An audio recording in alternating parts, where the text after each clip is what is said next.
Reverend Father Thomas Paddy, the manager, Professor Radhakrishnan, guest of the day, vice principals, invited guests, dear participants.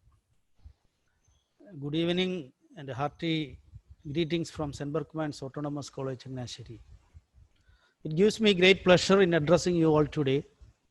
As you all are aware, the ongoing global pandemic has prevented us from coming together physically, and this has completely disrupted our normal academic activities. We at St. BERCHMANS Autonomous College, Chennai are trying our best to overcome this crisis with the help of educational technology and through online platforms. I'm happy to note that the English department here has given the lead to the whole college in organizing webinars and other online programs during these difficult times. In fact, the department has offered more programs in the last few months than are usually done in normal circumstances. This 7-day online course in philosophy and theory is the latest and perhaps the most ambitious academic program organized by the department in recent times. We have several famous scholars from various parts of the world giving lectures in this course. We also have participants from different countries, thus making this a truly international event. As the principal of this college, I am both delighted and proud to welcome you all to this course. I also take this opportunity to put on record my appreciation and gratitude to the organizers of this course, Professor P.J. Thomas, the head of the department, and others who have worked hard in arranging this. I'm particularly happy that Reverend Dr. Thomas Paddy, the manager of our college, is one of the resource persons of the course, and I take this opportunity to thank and welcome him also. I also offer a special welcome and greetings to Professor R. Radhakrishnan of the University of California, Irvine, who will be delivering the inaugural lecture. I hope all the participants will benefit from attending this course, and I look forward to your active participation. My best wishes to one and all. Thank you.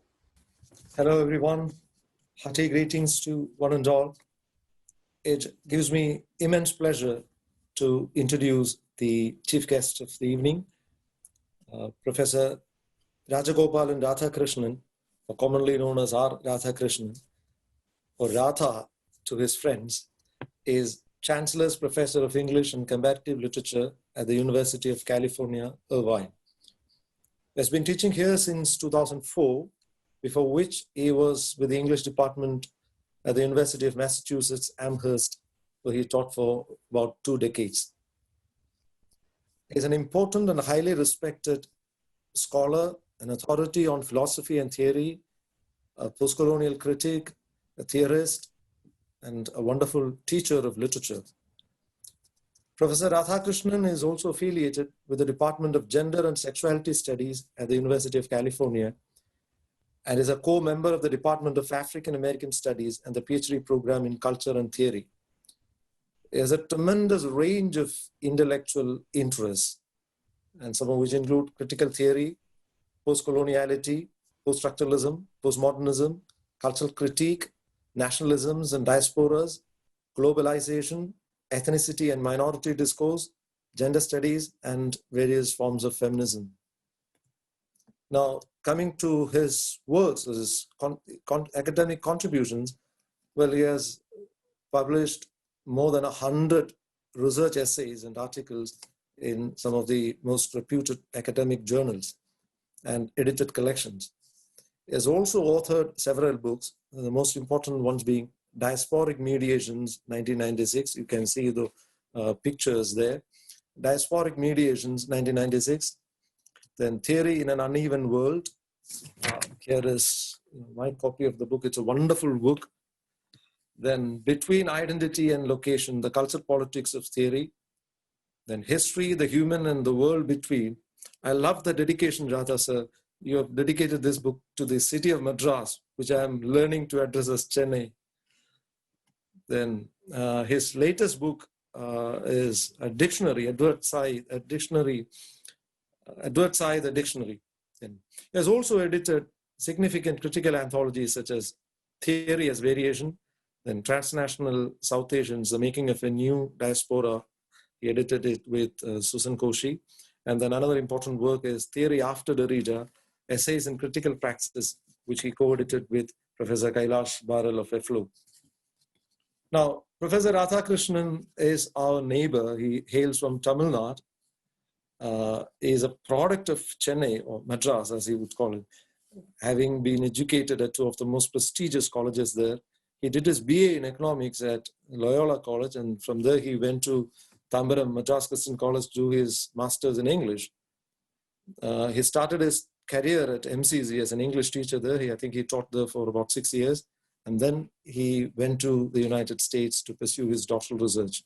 He took his PhD from the State University of New York at Binghamton in 1983 on the postmodern context and the language of difference, an essay in emergence. He's a winner of numerous awards, including the Fulbright. Is also a published poet, both in English and Tamil.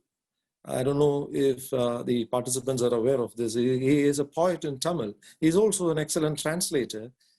And he does a lot of translation of contemporary Tamil fiction into English these days. He is not only a profound scholar, but he's also a wonderful human being, very unassuming, simple, friendly, and informal, as some of you have already figured out. And it gives me immense pleasure to welcome you, sir, to this inaugural lecture of the 7-day course on philosophy and theory. Thank you so much. Over to you, sir. Okay. Do I begin now? I don't know what to say. I am deeply moved, grateful, touched. So many old friends here. Feel like giving you all a big collective hug. Love you all my respect, admiration, and affection. This is a fantastic program. I'm a little intimidated. Great scholars coming after me to talk about phenomenology, deconstruction, classical philosophy, rationalism, and I will try the best I can to get it started.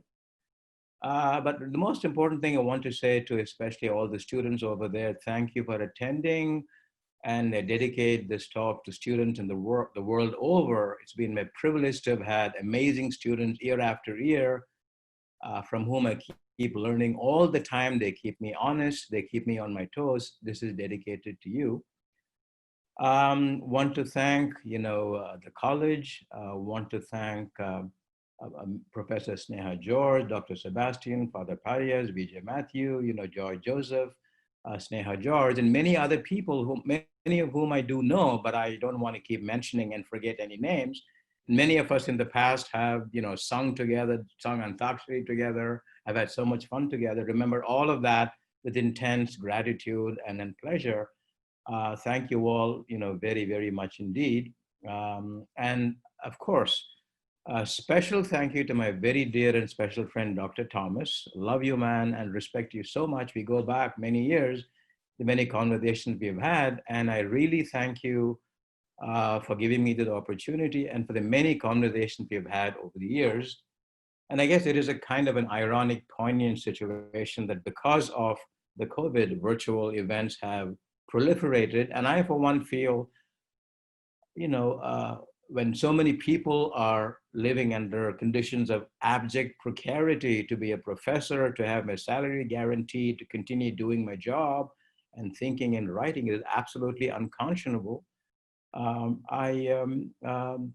see whatever normalcy means. As again, with any crisis, it shows up all the inequalities in income, in positioning, in advantage, in social capital. And this has indeed been a radical lesson in what it means to coexist in an extremely unequal and unjust and inequitous world. I hope all of you are keeping safe during these seemingly chronic times. And in terms of marking the occasion, if you live in the United States, the other situation is, of course, the COVID and then the climate change. And of course, the ongoing precarity of Black bodies, another Black body, becoming cannon fodder, so there is that situation as well. So here we are in those kinds of situations, but in spite of it, to be able to do the kind of work that we do, and in that work to register all the other imbalances, all the other horrendous things that are happening around us. I think that's partly what I suppose philosophy is supposed to do, what theory is supposed to do. So with that kind of a preamble, and please let me know if at any point if you can see me or hear me, but I think so far I seem like I'm all set. And thank you all, each and every one of you, and please consider all the people over there virtually that I'm shaking hands with you and saying namaste, varnakam, and saying thank you very much. And I really am looking forward. I haven't timed my talk with any kind of rigor. I guess it may run to an hour, but please, anyone feel free if at any point it seems like it's repeating myself or it's getting just plain boring, please feel free to be openly symptomatic of your boredom and tell me, shut it down, we can stop. At least I would like at least a half hour for questions and answers and discussions. And I would love to hear from you what you think, where you think my positions are wrong, if you have any different positions on philosophy and theory. So I am looking forward to a fairly elaborate session of Q&A. Yeah, so let me begin. So this is not going to be a systematic or a comprehensive introduction to philosophy or theory.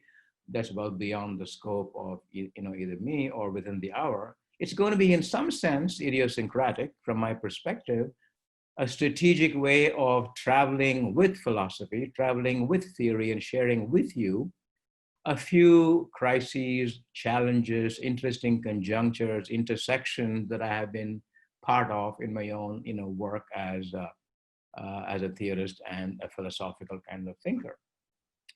So let me begin with the work of one of my favorite contemporary philosophers, Sarah Ahmed, who is a philosopher, who is a phenomenologist, who is a feminist, and who is a queer theorist. And I'll begin with her, several contributions, in particular, the notion of queering phenomenology. And I think the word queering has a great deal to do with what is a norm, what is not a norm.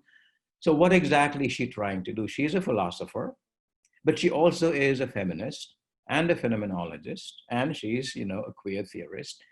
So how are the different, let's say, credentials coming together? How do they become coherent? In all of this, what role does philosophy play? Among all these different configurations, which particular body of scholarship takes the lead? What is the objective? What is the method? What is the agenda? How is she instrumentalizing it through her position as a philosopher? So there are multiple constituencies, which are kind of in a state of conjuncture, addressing one another. There are contradictions, incommensurabilities, things to be corrected. And there's also a question of how is she organizing her loyalties? And that's an important question, it seems to me.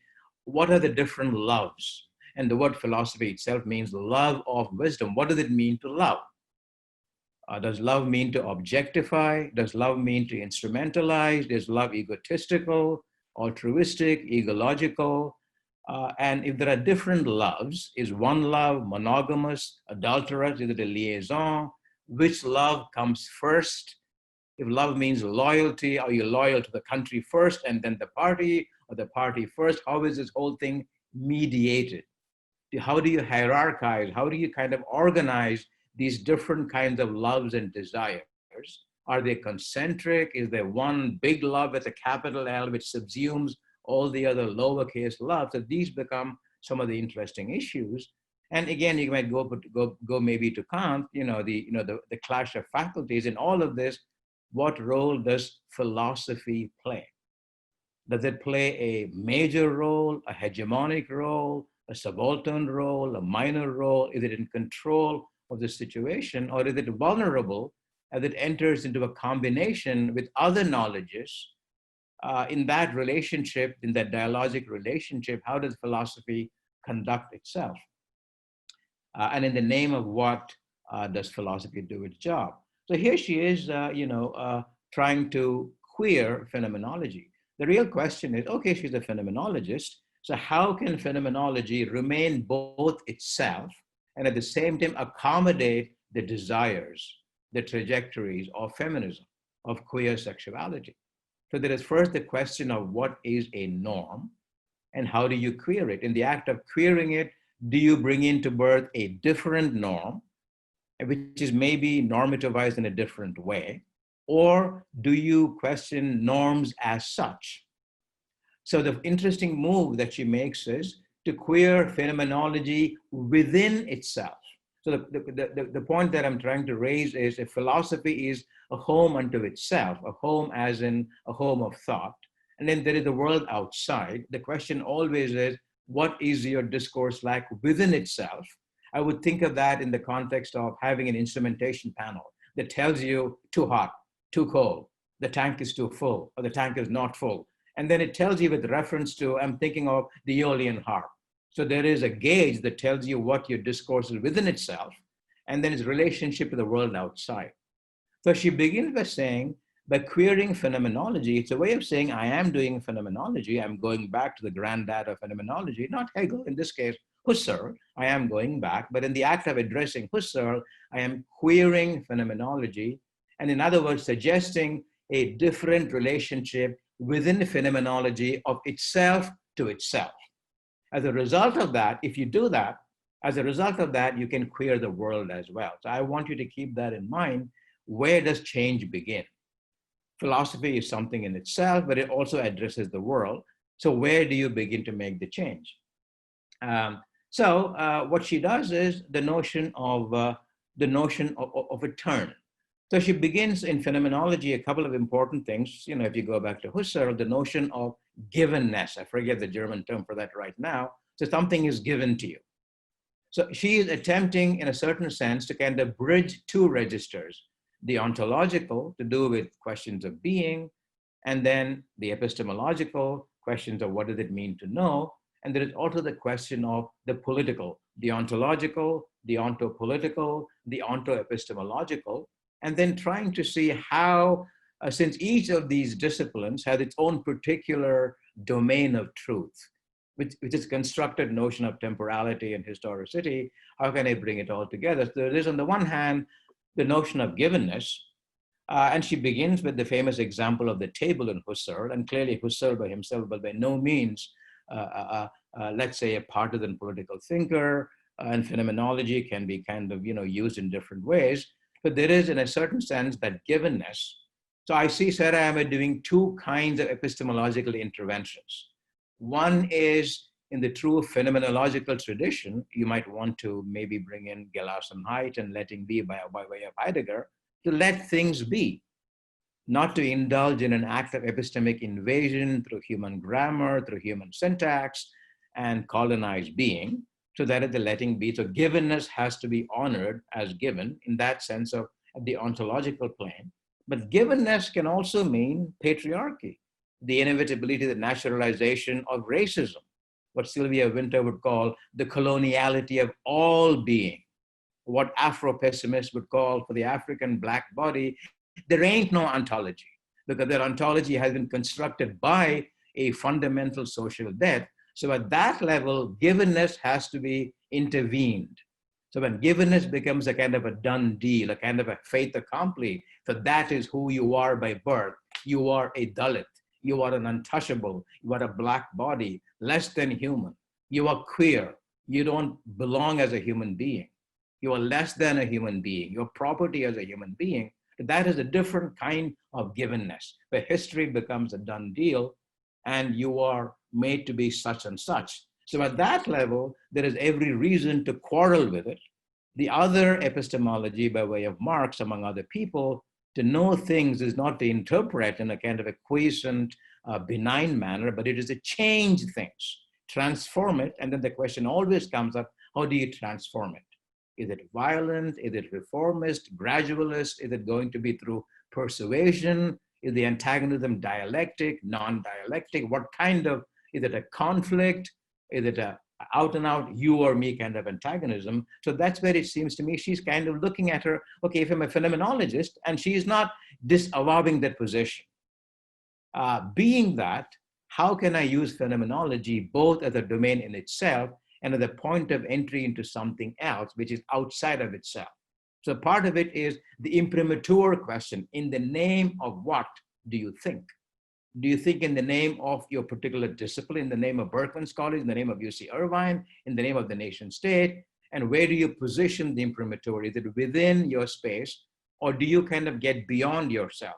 So that is the querying happening, both the querying of phenomenology within itself, and then phenomenology becomes capable of, if you want to call it that, an instrument of querying in a larger sense. So the connection between feminism, within queer sexuality, can be housed within the phenomenology, but only after phenomenology has been and re-territorialized.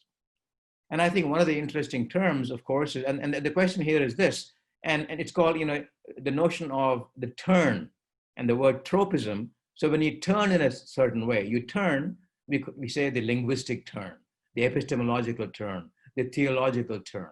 So when you turn in a certain direction, because that is the way your cathexis lies. Who are you looking at? A fellow man, a fellow woman, a dog or a cat. The moment when the turn suggests that is the way my desire is oriented, and I want to make sure that the knowledge I construct is in alignment with that particular desire.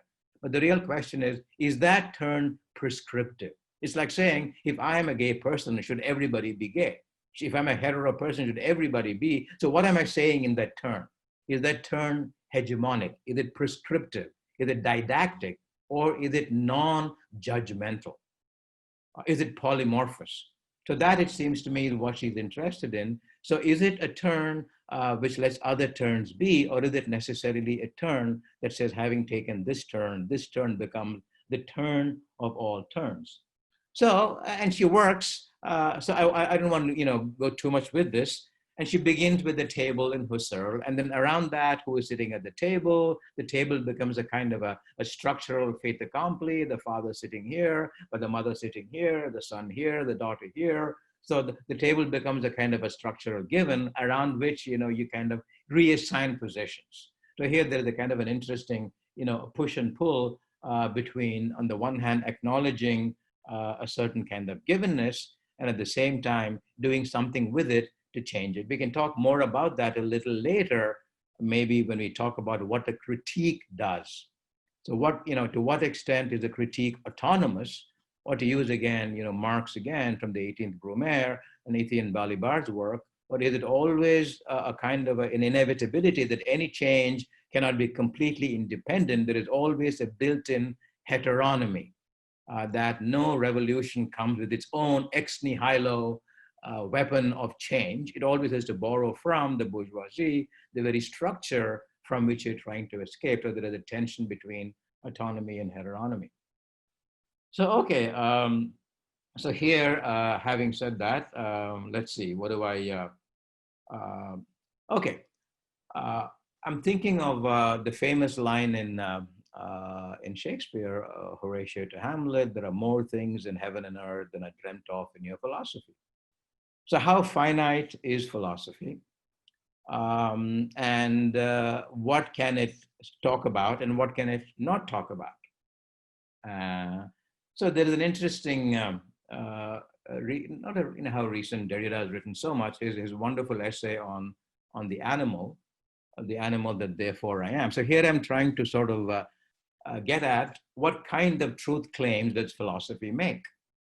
How finite are they? Does philosophy mean, the distinction between love of wisdom versus love of knowledge? Do we mean classical philosophy? Do we mean canonical philosophy? Do we mean the sense in which Kant lays down what is ethics, what is aesthetics, what can philosophy talk about, the scandal of reason, things that exist of which we cannot talk? So it's more like drawing out the parameters of what thinking is, and what thinking is in a commonsensical way, and what thinking is in a philosophical mode where it becomes much more methodologically self-aware, and then questions of jurisdiction. And Kant talking about the third critique, what the hell is this thing called the aesthetic? I can't even talk about it. How do I talk about it? Do I not talk about it? Do I reconcile it? So those, let's say, that awareness of thinking as a domain, thinking as a regime, and then deciding what can be said within that. And if indeed philosophy claims, and again, there is always the debate, on the one hand, there is a debate that says, oh, this is the last philosopher. And then in comes another philosopher, and then the tradition continues. Was it Nietzsche? Was it Heidegger? within the Western tradition. But on the other hand, there is always the question, especially in the 20th century, given the proliferation of so many disciplines, sub-disciplines, is philosophy still relevant? And if it is, at what level? Is it something in itself? Or does it still make the claim, as it used to, that in philosophy we think of fundamental things? But what are the fundamentals and what makes them fundamental? And what things are fundamental, what things are epiphenomenal, and what things belong to, let's say, the order of the meta, the physics and the metaphysics. So we can come back to that, if you will. Philosophy's connection with history, with politics, is this relationship embattled? Or would philosophy still say, having said all of that, philosophy has something to say over and above what all the other disciplines are saying, either by way of synthesizing or by way of connecting, to use Guha's phrase, connecting the epistemological with the existential, or does it provide something like a vision, wisdom, which is holistic and cannot be broken down just to the mechanics of what we call knowledge making? We'll talk more about that. So in this essay on the animal, Derrida is actually kind of saying, my God, I'm screwed here. I want to love the animal, but I'm a philosopher. Here again, we're talking only about Western philosophy, Eurocentric philosophy. I mean, this is very limited. What would Shankara say? What would, Vardhamana Mahavira say? What would the Buddha say? There are many other, what would, Lao Tzu say? There are other religions. We can talk about that again. I'll stay well beyond my expertise, but I think it would be interesting to consider how different philosophies have, adjudicated on the role of the human and what thinking means in different traditions. And Derrida working within that tradition. And this is the thing, if you're in that tradition, that's where you are. You can't pretend that you are not there. You cannot act in abeyance of, or you cannot suddenly say, oh my God, this tradition, even though I'm in that tradition, I'm going to exorcise it. I'm going to act as if I'm not in that tradition. The way in which a Foucault would say your subject position is assigned to you. You just don't say, I am shopping for my subject position, I'm going to be free. It is assigned to you. And the question is, how do you want to use that givenness of your position? So in this essay, he says, yes, I want to love the animal. But on the other hand, I'm a philosopher and I'm truly and truly in love with my discipline. But in my discipline, the animal is bête noire. The animal doesn't even exist. The animal has nothing but, no one talks about it. And he talks about Hegel to Heidegger. Heidegger himself, of course, his complicated, reputation, a great thinker, but on the other hand, got mystified by Nazism, doesn't apologize for that. But he also talks about the Dasein, but it's still language, which an animal does not have. So that becomes an impermeable species difference. So an animal doesn't have language. So it doesn't even exist in the scheme of things. So Derrida has a choice to make. He could either say, if I want to talk about the animal, I'm going to recant philosophy. I'm going to say, oh my God, this is horrendous. I want to be in a state of coexistence with an animal. I love the animal. The cat is looking at me. The dog is looking at me. What are they telling me? And that whole conversation with the animal. And the question is, where do you want to stage it?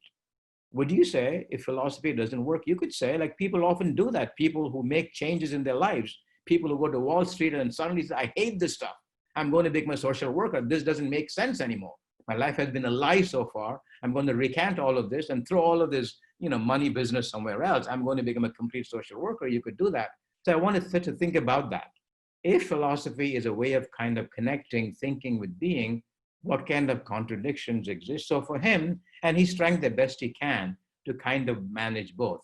And his particular strategy, and it's always been deconstruction, is to say, to keep returning again and again, as does Adrian Rich in a fantastic poem, Diving into the Wreck, back again into the ocean, diving again. He'll say, I'll keep again and again, I'll keep haunting philosophy with its absences. So that would be the strategy of deconstruction. Somebody else might say, why do you want to do that? Okay, is this not a boring thing to do? So this kind of self-reflexivity, once you understand that you love the animal, and you want to love the animal in as full-blooded a way as possible, shedding your hubris, your cogito as a human being, assuming it can be done. And why do you want to do that task in philosophy, which doesn't even allow it?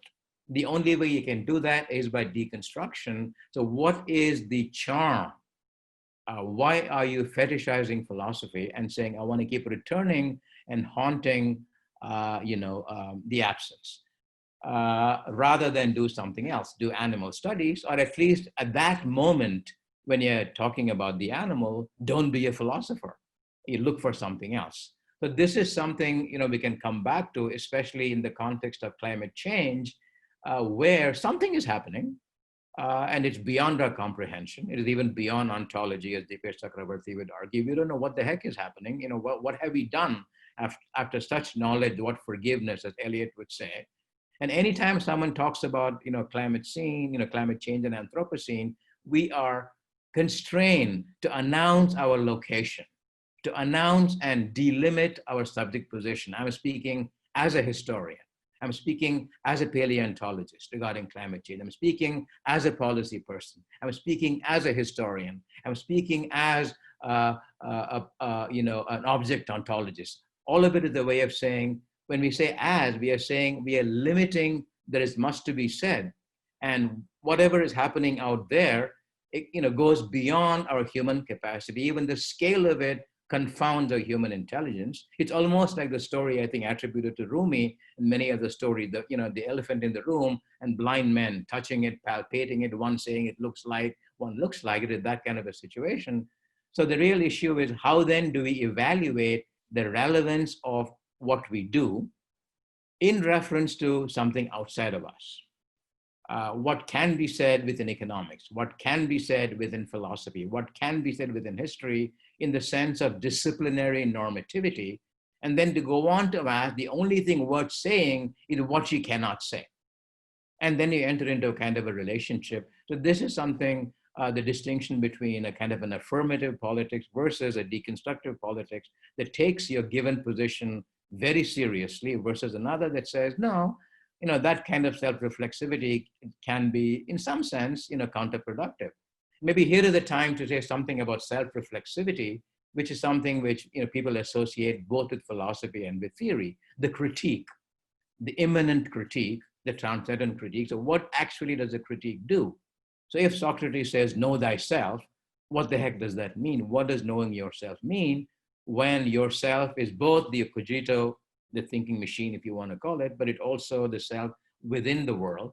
And when do you know self-reflexivity is truly transformative and productive? And when is self-reflexivity no more than an act of navel gazing, narcissistic, or what Eileen Sixia called ages ago, a certain kind of male self-reflexivity, which does nothing but, as she said brilliantly, build monuments to lack. The nothing, oh, come on, people, this is boring.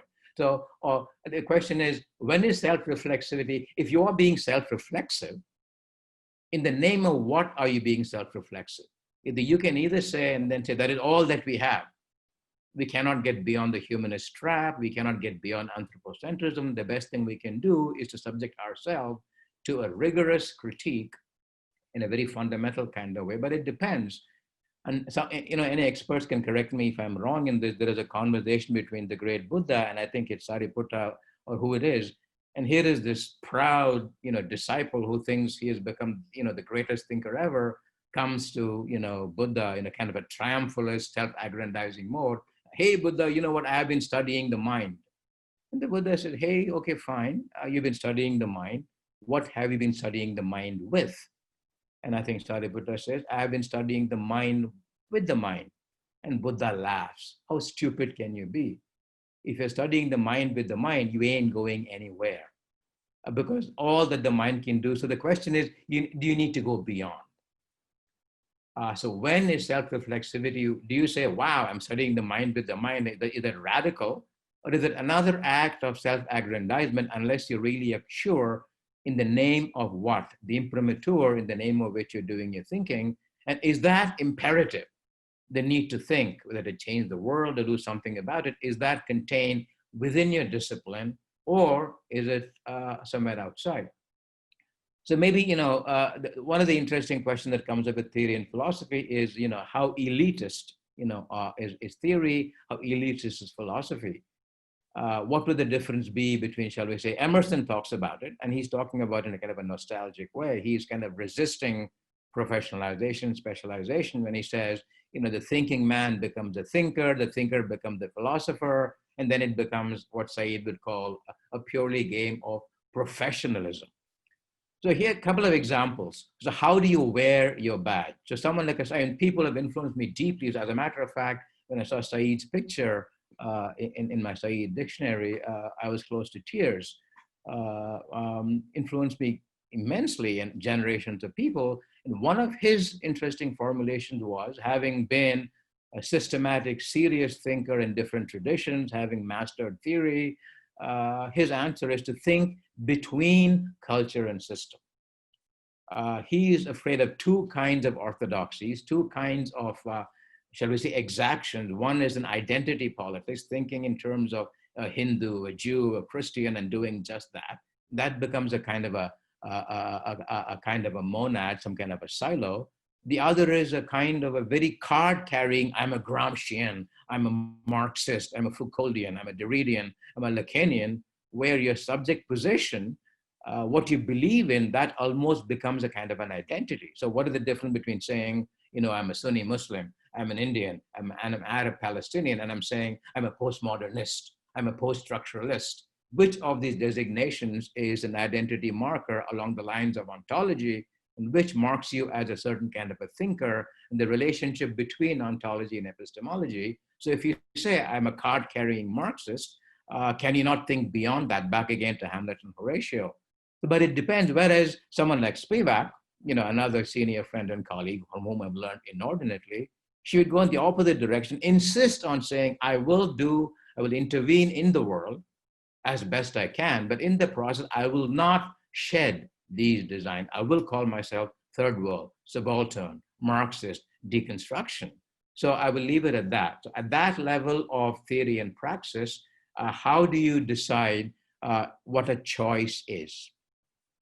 Said Ahmed, so what is a choice? Does choice choose you, or do you choose choice? So what makes you think I've chosen something? And what does making a choice mean? Is choice completely free? How much of choice is already predetermined in a systemic way? And how much choice is no more than a negotiation? So for example, there are, some theorists who would call themselves, anti-humanists, post-humanists, but if someone like a Said would say, no, I don't need to do that. He calls himself a non-humanist humanist. There is no need to kind of stage a tooth court theoretical break from theory as such. You go back to it and then salvage from it what you can. But this is a question which we can perhaps come back to in terms of how do you practice your positionality? What is the nature of your loyalty to your being a philosopher, especially when you get the feeling that what you do in your specialist capacity is really in some sense incommensurable with what you want to do. And I think one of the greatest examples of that in our own time comes from, Afro-pessimism. And, Frank Wilderson, one of the great thinkers, he's my brother almost, and my colleague here at UC Irvine. So here is Afro-pessimism challenge to humanism. And this comes from Orlando Peterson's work and the notion of, social debt. So when you're asleep, that's how you begin. But there is no ontology for you. But ontology has been captured by the fact that you are a slave, unlike other people. So one of the points that Wilderson would make is, even though there are different kinds of oppression, the oppression of the Black body is of a different kind, because it is not fungible. It is not open to analogical understanding, for the simple reason that it begins by being, pre-human. To be human, if there is a connection between, being human, and if being human is also to be anti-Black, then the Black person is not even in the equation, it is prior to. But these, kind of questions, how do you deal with? So if you want to be a humanist of a certain kind, does it really mean that humanism for you would mean, in some sense, being complicit with the understanding that humanism, by definition, exiles the Black body to a position of being less than Black? So I'm making a bit of a digression. Let me come back to, so let's see. Okay, we talked about the choice, but that's something, the notion of a choice, and what does it mean to make a choice? Okay, how am I doing for time? Yeah. How, I'm sorry? We have about 10 minutes, I think. 10 minutes. Yeah. Okay. Yeah. Okay. Let me say to talk about theory. Is theory something academic, or is theory some kind of a bricolage? And I think one of the question always is, when is theory, is it jargon? What does theory do that life isn't already doing? And I love the metaphor of the bricolage. Or there's a great moment in Ralph Ellison's Invisible Man where he calls the protagonist the thinker tinker. On the one hand, the thinker, but it's also a tinker, kind of a hands-on. Who's kind of trying to be both pragmatic and thinking at the same time. So we can come back to the question of, is theory elitist? And in what sense is it elitist? And in what sense is it, and here the question has to do with some of the interesting issues in contemporary theory have to do with, are we still in the world of representation, where representation is still necessary because there also exist people who need to be spoken for? Would you say no, representation is the most humiliating thing because nobody wants to be spoken for. So we talk about, post-representational, truth. But there's one particular thing, I think I rambled on, the whole question of when you're thinking philosophically, are you in history or are you somewhere else? Is the moment of understanding, and Husserl would call it the moment of eidetic reduction, is it historical or ahistorical? And I think for my generation, the riveting debate was, of course, the great debate between Derrida and Foucault over the Cartesian text. And that debate about what a text means raised the whole issue of the notion of the always already, the temporality of the future perfect. So when philosophy speaks through syllogisms, or says, I believe in generalities, how do you move from the particular to the universal? So when you say, all lives are equal, black life is alive, therefore black, somebody might say, wait a second, not so fast, because when you say all lives, that statement is not a disembodied voice. No, Ashiriri said that. That statement happened at a certain moment in time. So the truth of philosophy itself has to be genealogized, historicized. So in that debate between Derrida and Foucault, afterwards they don't even talk to one another, it became so acrimonious.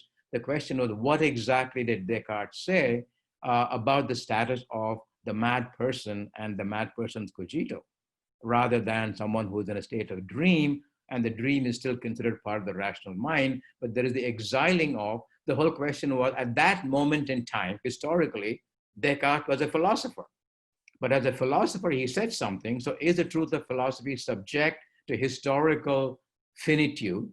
Or do you say the truth, in spite of living in a world where there is, here is the kind of paradox. Any manifesto that says all human beings are free in a philosophically idealistic way, at that very moment, there are people who are profoundly unfree, women, slaves, gypsies, nomadic peoples. How do you reconcile the ideality of a philosophical statement with the fact that at that particular moment, philosophy itself has been deeply conditioned by the Prussian king, reasons of state, some political power telling philosophy what to say and what not to say? So that question of the truth of philosophy, so Foucault would say, clearly Descartes meant something at that moment in time, and Derrida would say, if you read it philosophically, the text somehow deconstructs itself and anticipates a different kind of, so this question of, which is always say, that's always already.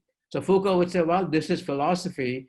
Ultimately, he would say, it became a bit of a bitter debate, that all that Derrida is interested in is defending the turf of philosophy, rather than looking at what actually happened. So this, again, this cleavage between, what you're committed to in general terms, and how those issues of Black Lives Matter, racism, patriarchy, unequal development, capitalism, immiseration of the proletariat, all of those issues, how are they thinkable within your discipline?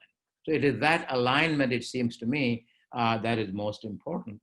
Yeah, let me end with and maybe I'll finish off with that. There are, clearly there are so many movements around, object-oriented ontology, ecofeminism, ecomaterialism, new feminisms, I mean, in the context of climate change.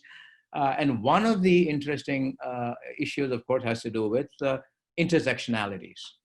And how do you deal with intersectionality when any one problem cannot be resolved within its own silo, intersections of race, class, gender, sexuality, and especially in the United States, intersectionality was initially advocated by, Black feminists. So if you're within an intersectional way of thinking, are you still within your own thinking? Or if you're existing with other ways of thinking, how do you exist and coexist at the same time? If you want to coexist, what kind of changes do you need to make? And if you're intersectional, does intersectionality belong to any one constituency in that kind of a way, or is it a broader distribution of problems which cannot be resolved by the good old-fashioned identity politics? Nor can you say that your particular identity doesn't matter. But this is where it seems to me, and with that I will stop. The intersectionality is happening at multiple levels, which is ontological, which is political, but also at the level of epistemology. Different ways of thinking, how do you come together? And with that, I will come back to the climate change and the allegory of the elephant and people who cannot see. On the one hand, you have to sort of, along the lines of Adrian Rich, you have to kind of be aware of your location, who you are, and you can't run away from that, and exercise it in a certain way toward a common good. The same thing with expertise. Your expertise as a philosopher, as an economist, you just suddenly don't say mea culpa and then say, oh my God, I'm feeling very guilty. That's kind of very psychologically, kind of very self-aggrandizing. So you cannot get away from that. But at the same time, you have the obligation to perform what your discipline allows you, but in a kind of an exilic mode, using kind of Saeed's metaphor, but not getting caught up in that in a kind of an exceptionalist, triumphalist way, but being vulnerable to other pushes and pulls, so that theory becomes ultimately, theory and philosophy become students rather than teachers in this very complicated project of what it means to coexist, when coexistence itself has been structured in dominance, and within the coexistence there are lines drawn, huge deficits economically, epistemologically, etc. So with that, I think I will stop, and thank you so very much. Yeah, so shall I stop at this point to make sure that there is time for questions? Anyone want to tell me? I guess I'll stop, okay? Thank you so very much for your patience. Thank you, sir. Sir, now it's time for a question answer session. There are a few questions that have come already. So me and Sneha will be reading it out to you. And if there is any problem and if you couldn't hear the question, you can ask us to repeat it and we will do so. Okay. Dan, 1 second. Can I ask? Can I chime in with a question? Yes, sir. Sure. Yeah, I think I'm also reading it from. Are you going in? Okay. All right. So thank you, Professor Radhakrishnan. It was so invigorating listening to you. But at the same time, I'm afraid it might bring out my lack of competence in theory and philosophy as well. So, in some sense, this is an attempt to sum up my understandings of your lecture, and I hope you'll pardon me if my question is a little trite. So, I guess this is a question that we put to our graduate class students when they first start walking into college. This question of whether givenness exists or if everything is discursive. And in a sense, we've always been confronted with the persistence of this question, always. As in when you recall that example of Afro-pessimism rejecting all ontological formulations about blackness and so on. So I just want to connect this with your experience in teaching a course on violence. Would it be a stretch to say that violence is inevitable in communication, in meaning making, even in the process of loving an animal? And I have another part to that question also, because since we are often caught in the habit of ignoring the elephant in the room, which in this case would be climate change, if we cannot comfortably accommodate givenness, are we in some sense doomed to keep on replacing norms and questioning norms until we ultimately die from hunger and climate change? Yeah. Okay. Should I? If it's convenient to you, yeah. That would be great. Thank you. Please, thank you for that incredibly complex and deep question. Thank you for asking me that. I think, in a way, if you answered your question yourself, you would have more to say than I will have. The first question is violence inevitable? It's an interesting. I mean, you could talk about violence. Do you want to talk about it at the level of human nature? Do you want to go to biology? Do you want to go to human beings intrinsically violent? Most of it has to do with the act of loving somebody. When for example, nothing is more objectifying than parental love. You're loving so-and-so because so-and-so is your son, your daughter. Why don't you love someone else as if she were the whole question of filiation? So one way to look at that would be, again, I have well beyond my expertise to answer this with any kind of, with any kind of depth. Would you go to nature or would you go to culture? And this whole question of the undecidability, to what extent are we the human? Or as one of my dear friends and former students has written a book called The Hume Animal, Kalpana Seshadri. So that would be one way to go. Theologically speaking, what is a human being? We partake of multiple logics. We are human beings. We are also animals. We are driven by desire, lust, sexuality, greed, ego. So the real question is to be aware of it rather than disavow it. And then, we can raise questions like, at what point does human nature secede from, if it's something like, that the same God who created the tiger made the lamb as well. So part of it would be to stage the question on multiple levels, anthropologically, culturally, with reference to different traditions, Jainism, Buddhism. So one thing is to say, even if violence were to be primordial, whatever that may mean, if you say primordial, there is no way to get at it. How have different traditions dealt with primordiality itself within certain range of texts? And then to be aware of violence. For example, one of the texts I'm going to be teaching in my course is Merleau-Ponty's Humanism and Terror, where he actually says, after Stalinism, how do you deal with? Do you say? He says, and to him, he says, violence is inevitable. The question is, how do you choose between different kinds of violence? Okay, and then if you are aware that something is violence, what can you do about it? It's like implicit bias. We all are biased, and many biases are implicit. There is nobody who is not biased. So one way is to say, can we get to a kind of ontology where there is no bias at all?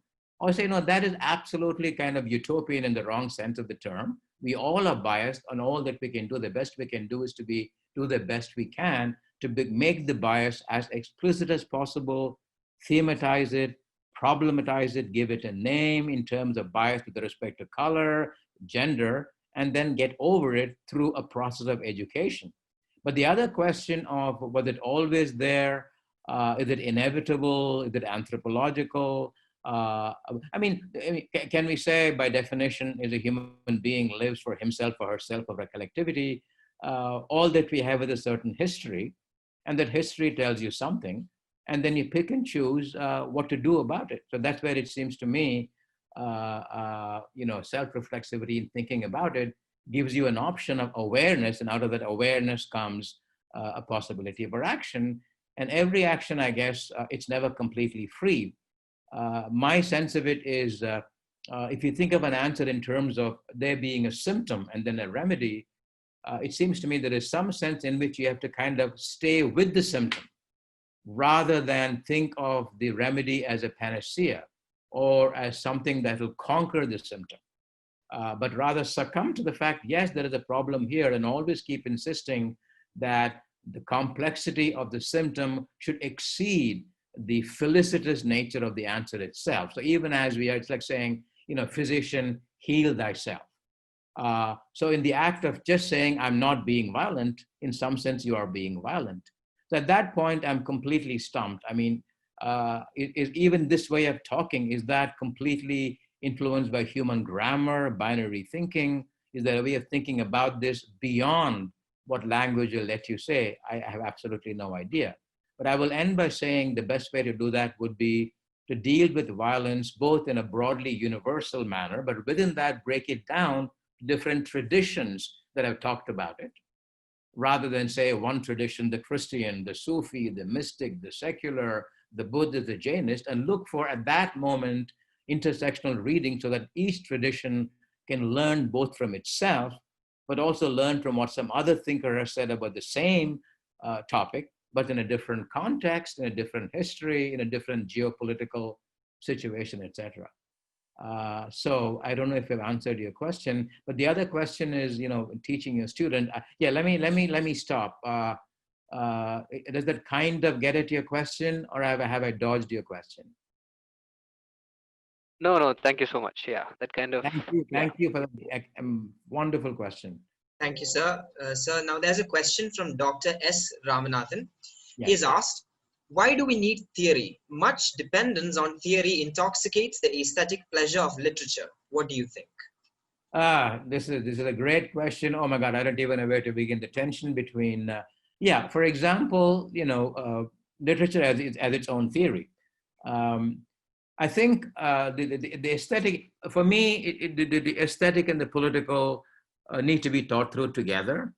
I don't see in my own thinking why to appreciate the beauty of a Beethoven or a Tyagaraja Kriti or Adrian Rich poem, or one has to. I'm not saying you're saying that.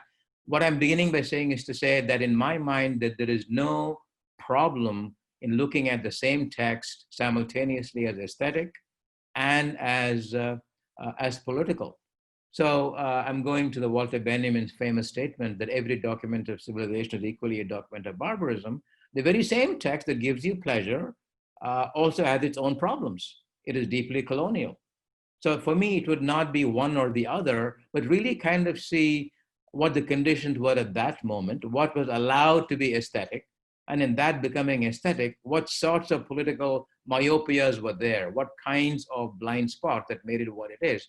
So I would submit it to something like a diagnostic symptomatic reading and then say, this is a great poem of sorts, but it has certain problems with it, rather than seek the aesthetic in isolation from the political. So that would be, so my answer is that being aware in a political way and making the aesthetic pleasure itself accountable to where it comes from. So for me, it's all a matter of, when you think of something as enjoyable, you create a moment of stasis. You say, I'm looking at it for what it is, and you bracket everything else. Again, the question of bracketing as in phenomenology, you don't need to do that. It is beautiful in a certain way. So it is coming from someplace.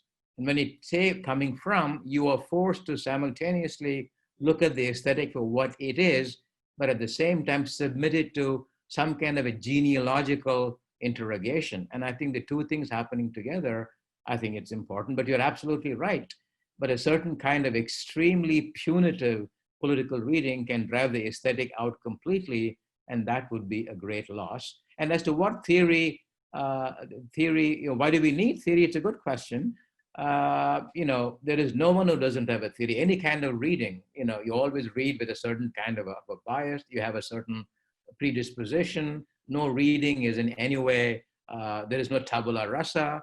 No reading is innocent or naive. But the question is, if theory means the ability to look at something as simultaneously natural and not natural, constructed, that way, that's where it seems to me theory does its job. But often, literature does its own staging. So you're right. We don't need theory in that sense. And again, theoretical thinking, again, by theory, do you mean theory as in denominational, belonging to certain schools of thought? It doesn't have to be that. Or theory, may just mean the ability to sort of stay both within a situation and at the same time be at a certain remove and be able to, combine the two. Because after some point, what theory does is, for example, we say, any context, automatically defines itself, but in some sense it doesn't, because in some sense a context may foreclose certain situations, and those things need to be opened up.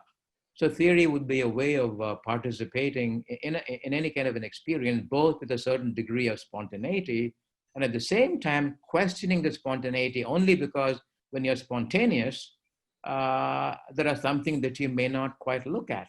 And I think there is a need to kind of combine a certain deliberativeness along with the spontaneous. And I think that would be, and theory might be done by, it doesn't have to be called theory. It could be a device, could be the sutradhar within the play, could be some device within literature itself, which may obviate the need for theory. So that would be my way of responding to it. Okay, we'll move on to the next question, sir. According to Amrit, there's a question between the notion of giveness, according to Lars Sarah Ahmed, and anti-essentialism of Derrida, or strategic essentialism of Spivak. Would you see conflicts, or do you think they are saying the same thing differently?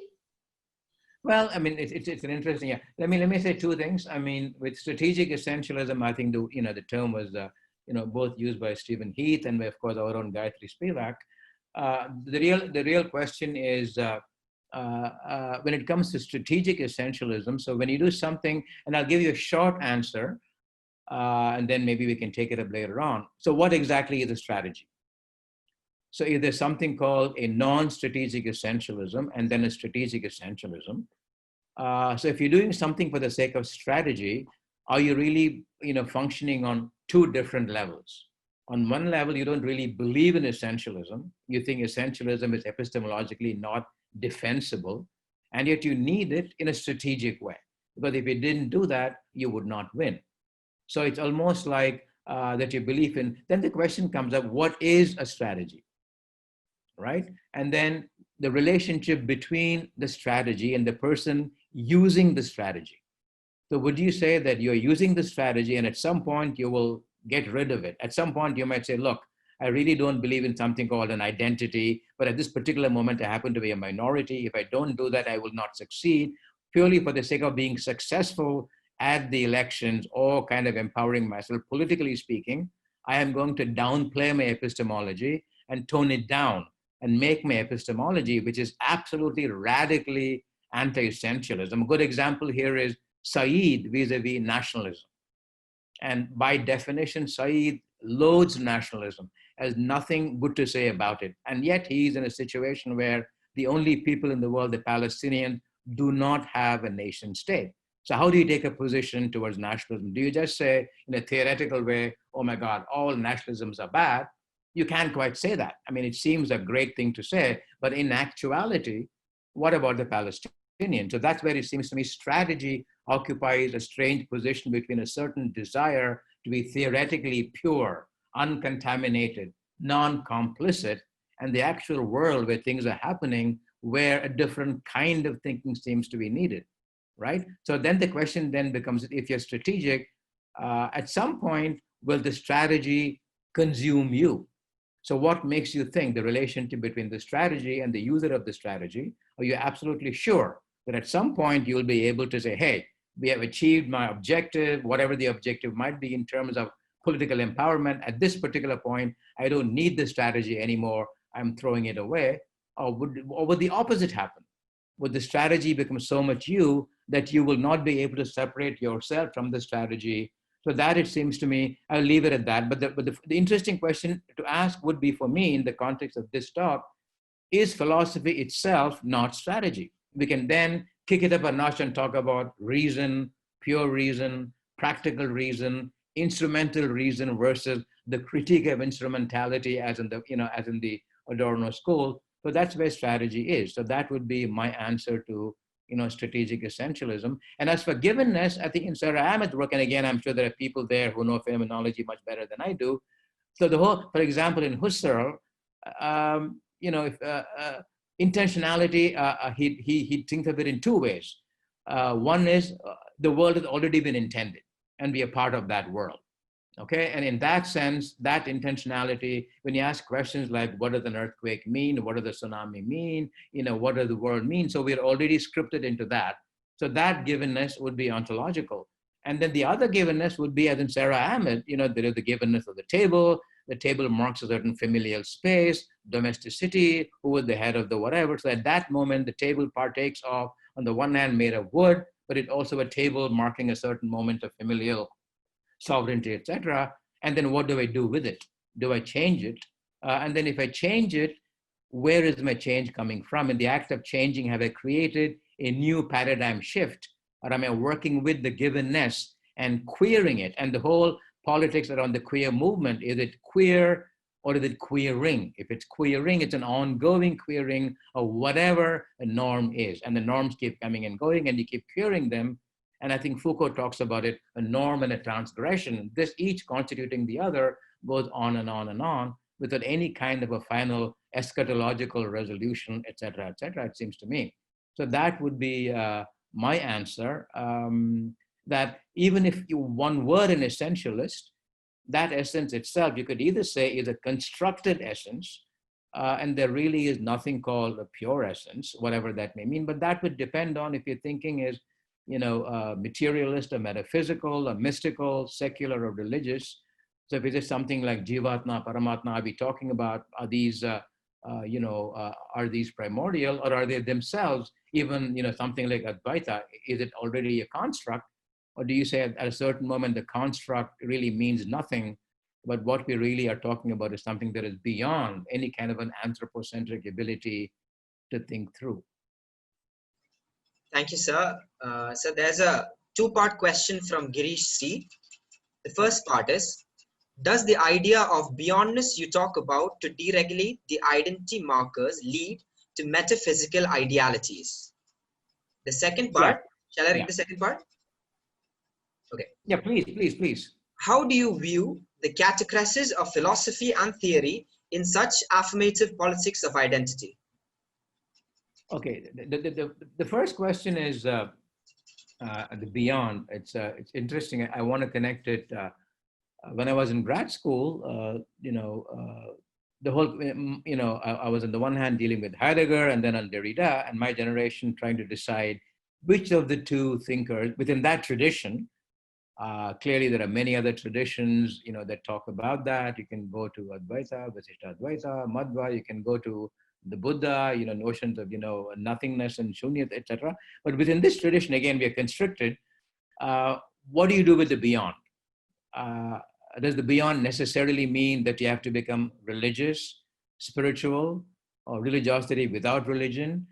And how do you mark the beyond? Do you name it? Do you just let it be?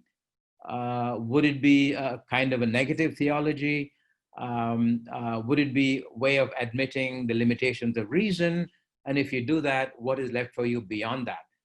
It seems to me it's a matter of, and the debate used to be posed in terms of, the language of being and the being of language. Do the two ever come together or not? So again, I would suggest it's a matter of, yes, there is a beyond, but let me kind of sidetrack a little bit. There's a beautiful moment in Amitabh Ghosh's The Great Derangement when he talks about the uncanny, and he makes a distinction between understanding and recognition. To understand would, of course, be a kind of a colonizing thinking, to bring whatever there is out in the world to your reason, make it part of your reason. And in that sense, you settle being. That is the term that phenomenology uses in Merleau-Ponty, like you say, settler colonialism, violent, epistemic, people are already there, the local people, indigenous, and you come from somewhere else, East India Company, then you become a settler. And the settling becomes the norm of all being. And what happened before that becomes either sense terra nullius, as if it did not even exist, and that doesn't even exist, so you say you settle. So the real question then is, what do you want to do with the beyond? Do you want to name it? Do you want to, at that point, just let it be? Or do you always work in humility, saying that you are doing what you can, but always with the understanding that what you are doing is limited, there is something else. So that recognition goes beyond understanding. So that is the moment where, maybe I would say, to me, it's a question of how do you read the human? Do you see the human as a doubling? So partly human nature, the human animal, part of you is the human animal, part of you is part of nature, and within that there is human nature as well. So having created human nature, do you fold it back into what used to be called nature? But you can't quite do that because in the Anthropocene, we have done what we have done. We don't have any easy access to that kind of primordiality as well. So to me, the answer comes back to how do you play the doubleness of being human in the scale of, of humanity? If you say the beyond, are you better off letting it be? Or are you better off saying I can get to the beyond by suspending human grammar, by suspending human syntax, and then being part of something else. So so that is where I think, that's where it seems to me the question becomes a bit of a dead end. I guess if you were religious and spiritual, you would call it God, a being, or whatever, and then and go for a different mode. Maybe from jnana, you might go to bhakti, or you shift, registers. And that point you say, or somebody else might say, that's all that I can do. The best I can do is acknowledge the beyond and act in response to it. It's almost like a black hole. It's not there. I would rather let it be. But at the level of action and policy, I will make sure that I will not act in pure hubris, but with a degree of vulnerability. And all of that is happening even now, about nature, sustainability, policy, how do you conduct, human life in accordance with something which is not human at all. So I don't know, these are huge questions, and I hope I'm just sort of nibbling at it. Thank you, sir. We'll move on to the next question. This is by Surya Alex. So how is the subject positioned in the shift from epistemology to ontology, or in the object-oriented ontology? Yeah, okay. This is a huge area in object-oriented ontology. It goes back to, again, the subject-object division, which is so, specific to Western thinking, the binary mode, the attempt to heal the split between subjectivity and objectivity. And I think by and large, object-oriented ontology is a way of suggesting that we have by far given too much privilege to the human cogito. As a matter of fact, the human being really is not that special, that we are part of very much vegetal being, animal being, and what has happened to a human being is not all that different from what is happening to a butterfly, to a plant, to an animal. So in that sense, object-oriented ontology would be a way of divesting from, the cogito as being subjective, the measure of the human being. And again, there are people studying, my own colleague, Catherine Malibu at University of California, people doing work on epigenesis, are doing those kinds of work, Deleuze's work, animal studies work, for example, Nirmal Silvamani's work on Tirnai, on eco-criticism. So object-oriented, would be, in some sense, to think of the object, break it away from its binary entrapment with the subject. Can we think of the object? And in the act of orienting or thinking toward the object, think of the object as something of which we already are a part of. And there really is no need, as in the Cartesian, I think, therefore I am, the insistence on alienation, that to think, you've got to alienate yourself.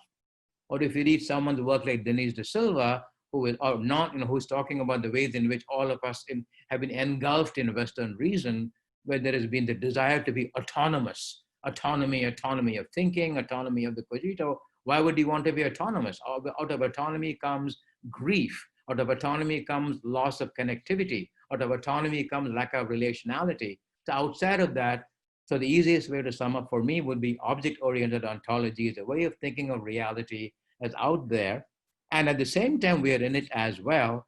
And as a result of that, there is absolutely no need for the human being to think of herself or himself as exceptionalist, or the custodian of being, or at that point where everything comes to a climactic moment so it's a way of trying to get beyond the subjective objective duality. So there's a whole range of dualities in phenomenology, the subject and the object, the one and the many, the perspective and the one. So these binaries are these binaries, like the question about violence. Is binary part of life itself? When you say the binary or the dialectic, are they already part of life? Or are these thought processes that say that in thinking, we fundamentalize something called binary thinking. In thinking, we fundamentalize something called, Shakti and Purusha, yin and the yang. But are these things already there in nature? And how do we appropriate them? Do we think of them as human properties, or do we at some point say, look, there's nothing absolutely special about us, and we will disappear in no time. We are latecomers in the whole business of whatever life is. So object-oriented ontology works in those ways by seeking commonality, by understanding the life process that's happening all around you, the ocean, the sea, all of that, And once that happens, thinking changes. That's an object oriented, but not the object necessarily. You say object, we have to say subject right away. But can we get rid of that binary trap and go into a different way of thinking? That is, and I think, that's as best as I can respond. And so much work is being done by so many different people under the aegis of object-oriented ontology. And again, there are people, I'll just say one quick thing. In one of the essays with Deepesh Chakrabarty, he even says maybe there is a time ontology has to be kind of thrown away as a useless category. Maybe we are, but ontology maybe doesn't even make any sense anymore. What is ontology anyway? Being, fundamental questions of being in the context of, planetarity, in the context of climate change, is that term. To me, that's another way where we can talk about whether it's philosophy or theory. When can we say that we used to talk about some of these terms, like universal? Do we still need those terms? Or has the time come when these terms have to be discarded, as having outlasted their currency, and maybe there is another way to kind of think in a different language altogether. Thank you, sir. Sir, the next question is from PJ Thomas, sir, our HOD. He has actually asked two questions. I shall read them both out to you. The first question: if philosophy and theory are students and not teachers, how will you defend rigorous training and scholarship in a discipline? Shall I read the second question? It's interesting that you are deeply influenced by Edward Said, but still come out as Derridean. How do you reconcile Derrida with Said? Thank you, man. Thomas, as always, I expect nothing but, complicated, erudite, questions from you.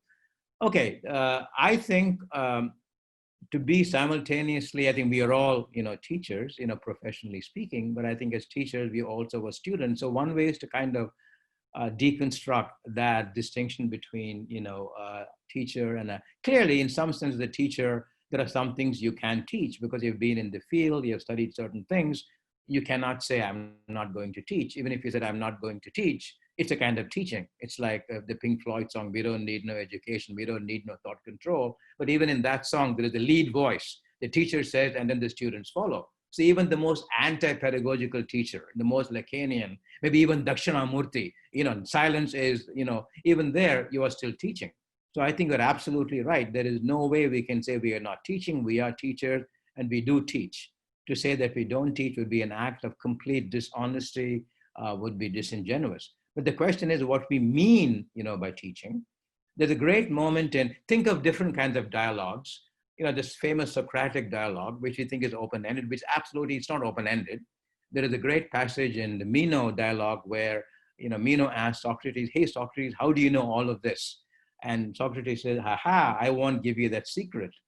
Because it's as if there are two kinds of schools. One school where teachers go to school and they learn certain things. And then there is the other school where you teach the students, but you will never tell the student what you learned at the school of teaching. So that remains a mystique.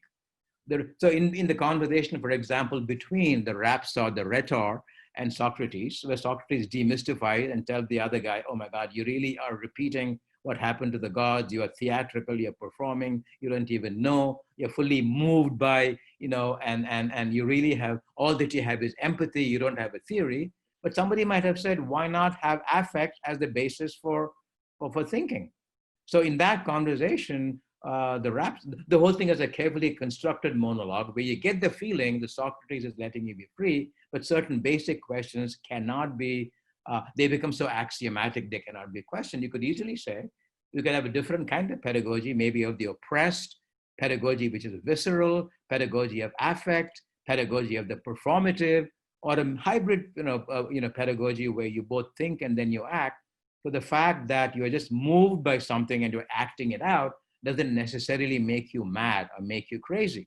So in Socrates, there is still the question of, in Plato, it has to do with the state, the whole question of censorship. Why can we not have the other kind of acting out? Because that way lies madness, that way lies. So one way to look at that is to think of it in terms of every sane moment, we are mad also. So in being, just like every writer has to be a good reader as well, every teacher by definition is also a student. And in practical terms, I'm sure all of us can say that of the many, many graduate, especially at the doctoral level, not even at the doctoral level, even at the undergrad level, I can claim to have learned immensely from a student. That is just a fact. So once you are in a field, it's very difficult to say the teacher has more command of a field than a student. So I would say, I think I see no problem, no inherent structural problem in being a teacher and then saying, yes, I'm being didactic. I will give you grades. And at the same time, make available the criteria by which you're grading, make it completely transparent and open to contestation. And I think the two things can be done at the same time. The second question, I think in many ways, I think, Derrida and, and Said are on the same team. But if it's even for example, Foucault, someone like a Said, for example, I think one of his, in spite of his deep, political, advocacy and his sincerity till the very end, doing all that he could for the Palestinians, using music, there's no question, but his figure is that of the oppositional critic.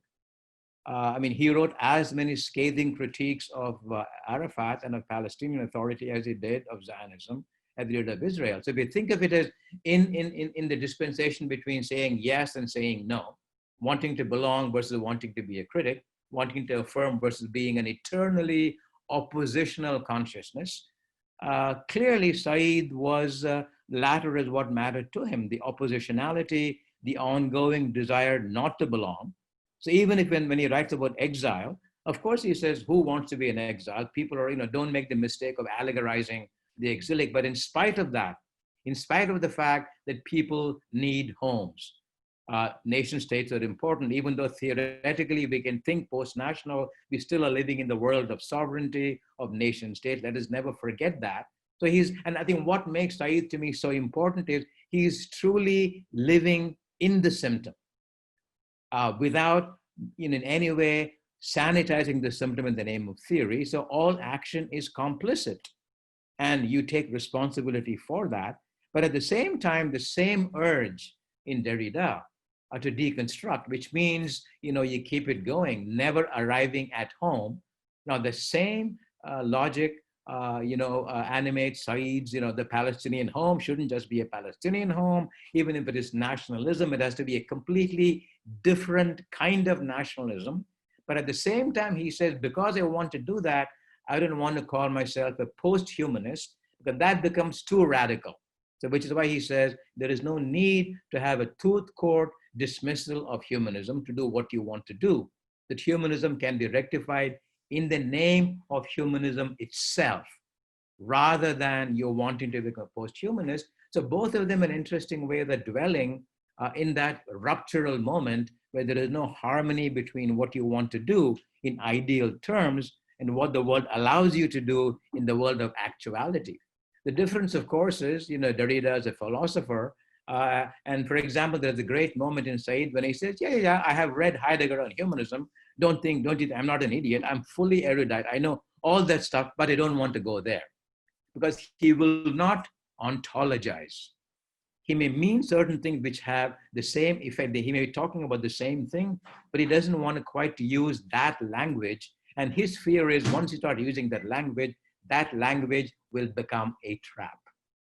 My great teacher, and William B. Spanos, he and Said would always tell Spanos, hey, Bill, you're doing fantastic work, but why are you ontologizing everything all the time? And Bill would tell Edward, why don't you ontologize? Because maybe you should. So and to answer your question, it is a difference in sensibility. And Derrida is a philosopher through and through and through. He is a reader of text. That's what matters to him primarily. Everything else comes after. It's only after Spivak's intervention we talked about deconstruction and politics. Michael Ryan's book on Marxism and deconstruction, but it wasn't really intended in Derrida. He's more interested in deconstructing logocentrism, deconstructing Plato. It's a different trajectory. Whereas Said, for him, he understands that, but he is really deeply apprehensive that once you begin terms like ontology, you will get caught in a different trap. So which is why after Orientalism, his track changes, and he really gets both appreciated and blasted by different people for having become an eclectic, maverick thinker. He's thinking between culture and system. He's not methodical anymore. He's not a card-carrying Gramscian, nor is he a Foucauldian, nor is he an Arab, nor is he a Palestinian scholar. But for him, that betweenness mattered, not to be claimed to be a citizen of ontology, but he needed a different kind of a fluid space. So it's a matter of, back again to where I began with, how do you identify yourself in terms of what do you want to do? And what do you want to do it with? And what are the, the methods you have? Is it philosophy? Is it anthropology? Is it something else? And that's where it seems to me that there is both a commonality when it comes to cosmopolitanism, exilic thinking, thinking that'll keep going on and on and on, and not get suborned by or bought over by anything called sovereignty, the need to reach home, exile. At that level, it seems to me Derrida and Said are quite compatible, but at the level of there is the modus vivendi and the modus operandi at that level, and I'm constantly, torn between the two. Hey, Thomas, did I do any kind of justice to your question? Oh yes, thank you. That's thank you so much. Oh, thank you, sir. Shall we move on to the next question? Yeah, please. Okay. The next question is from Mr. Arun.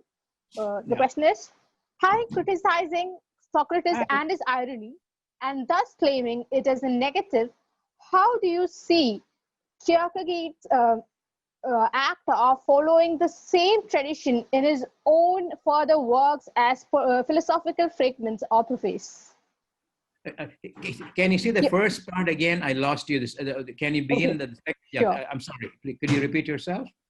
Having criticizing Socrates and his irony, and thus claiming it as a negative, how do you see Kierkegaard's act of the following same tradition in his own further works as philosophical fragments or preface?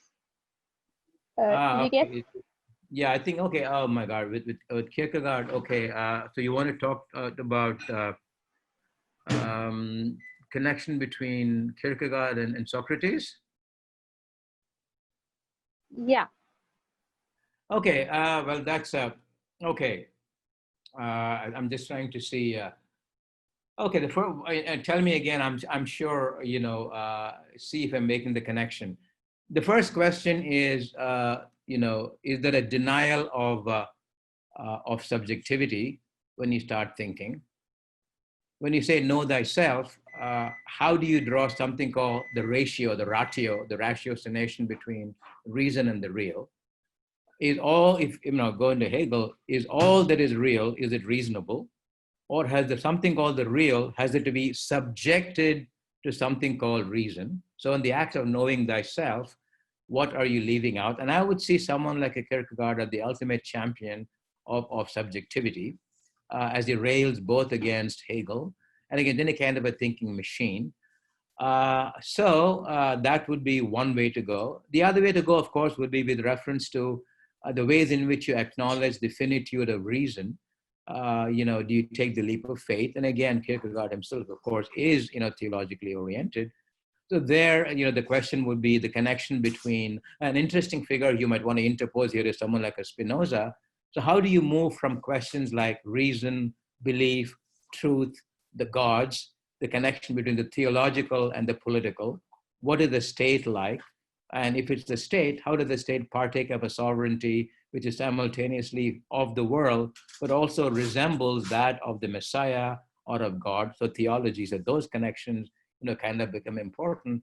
So those would be some of the ways, in which I would go. And again, with Kierkegaard, fear and trembling, to what extent is Socratic thinking aware of its own vulnerability? In other words, it's like, I'm kind of digressing a little bit. I hope I'm making sense. I go to someone like a Foucault, who would clearly say in this famous debate on Dutch TV, or, with Noam Chomsky, where, Foucault would say, of course, reason is all that we have. But even as we use reason, let us be aware that the very history of reason is unreasonable. Can you kind of think of the two thoughts at the same time together? So these would be some of the ways in which it seems to me you could make some kinds of connections, but I'm not quite sure.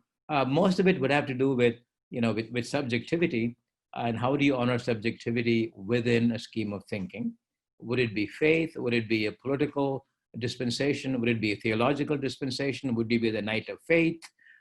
What would you be leaving out to make reason self-explanatory? And that'll lead you on to, the Foucault thesis on madness and civilization. Tell me if I have some difficulty hearing your question. Tell me if did I address your question, or was it a detour? So I guess it's fine. Yes. Yeah, and I know there's one question that said, yeah, go ahead. Give me what's the next question?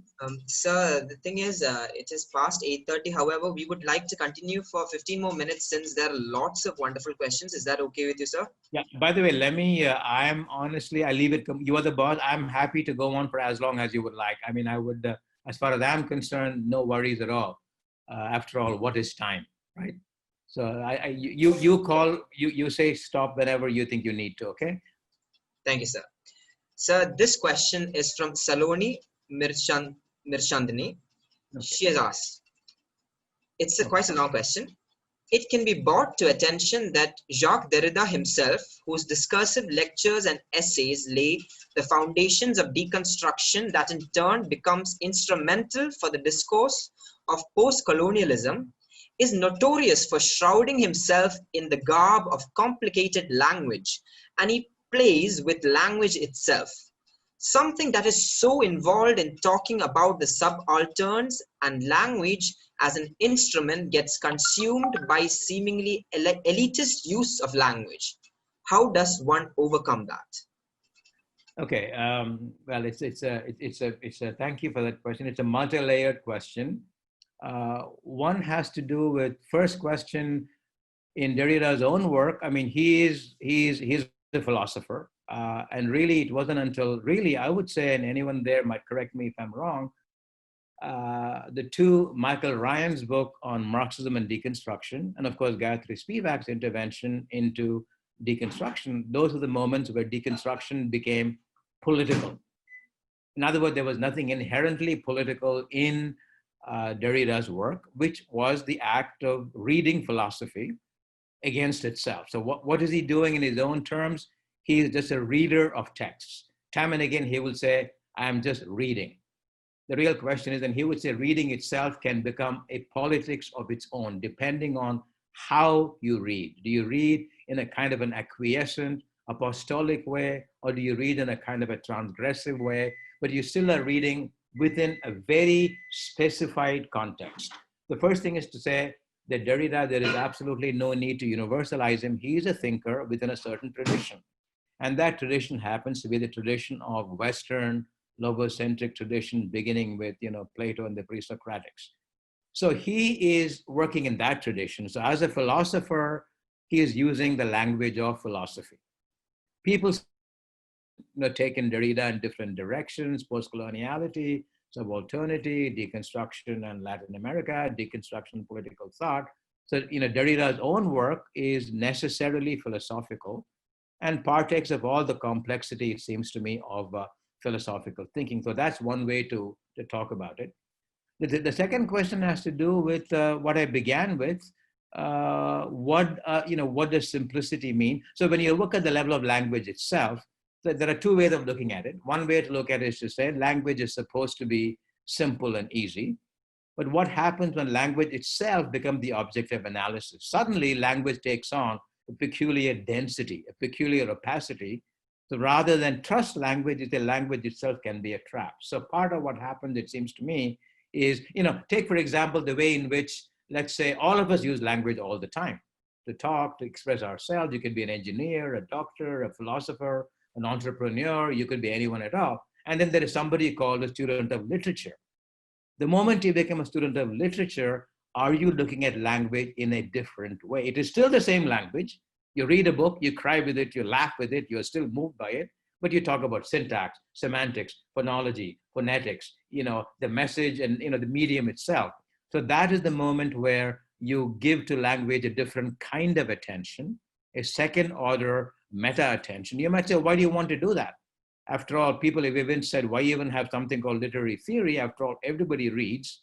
It might even be useful to read Eagleton's book on literary theory.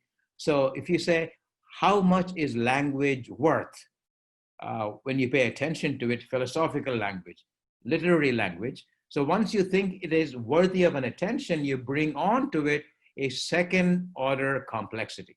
You study metaphor, metonymy, figures of speech, types of ambiguity, rhetoricity, all that stuff that we teach our students. We say, oh my God, this book is realism, this is naturalism. we bring in all the jargon of a particular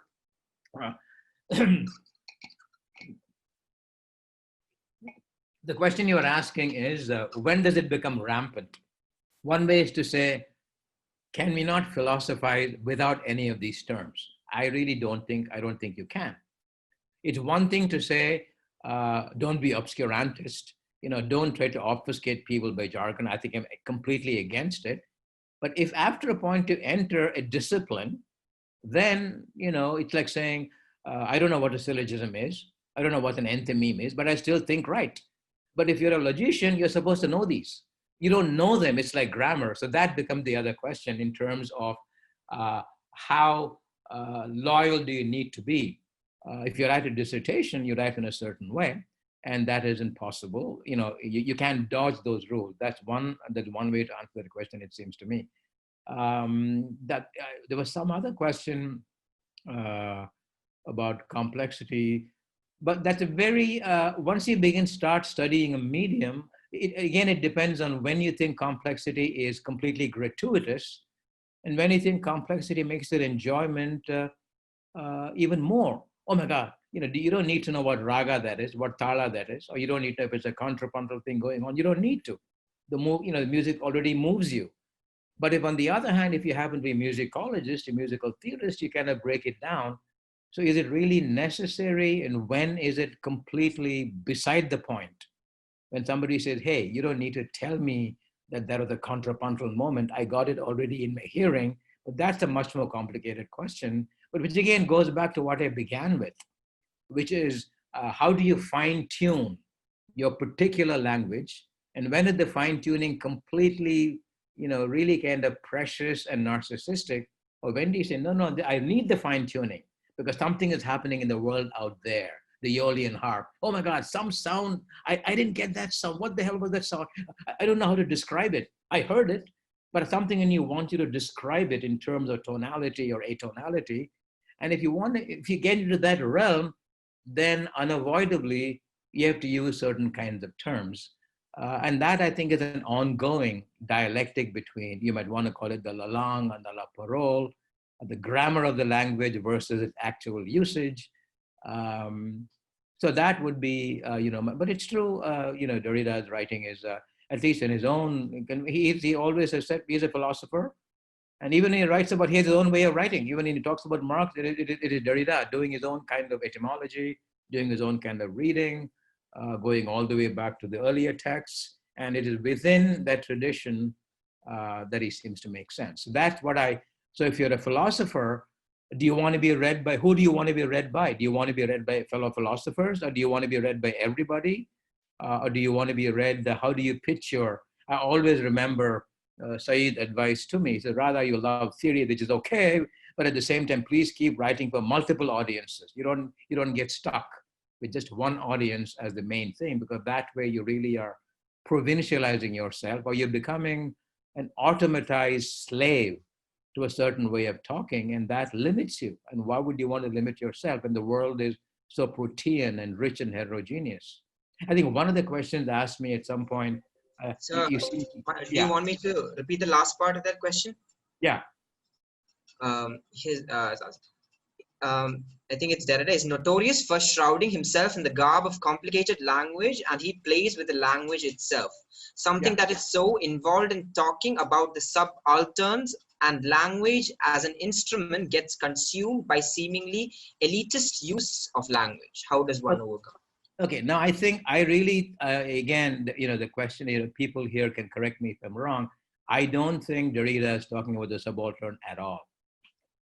Except in a very generalized way. I think the subaltern connection was made by Spivak. The real question that is, what does it mean to play with language? Is it a good thing? Is it a bad thing? So what happens when you forget the fact that language is instrumental, meaning it is there for a purpose. You want to communicate, you want to be lucid, you want to be clear, you want language to be transitive, to have an effect on the other person. If instead of doing that, you begin playing with language itself, is that a crime? Is that a sin? Why are you doing that? Or does that become a kind of a bringing in, French feminism? Does it become a kind of a jouissance, as if you forget what you were there? That is the first question to ask. Okay, I don't know what the answer to that is. For example, a poet might say, hey, look, I'm a poet. As a poet, I'm not, I remember the famous example of someone asking W.H. Auden, and Auden tells people, if you want to be a poet, if you want to have a message to the world, you will never become a poet. You can become anything else, but if you're interested in language itself, that is when you will become a poet. So we need to think about what kind of a distinction are we making when we say the following. One kind of person interested in language is instrumental, and the other person is interested in language itself. Is the business of getting interested in language itself, is it somehow illegitimate? Or can it have its own payoff? So when you take somebody might say, look, you think language is what it is, but there is ways in which language means more than you think it is. So maybe there is a need to kind of make language itself the way it happened in what's called metafiction in postmodernism, where people said, I'm not just telling you a story, I'm telling you what it means to tell a story.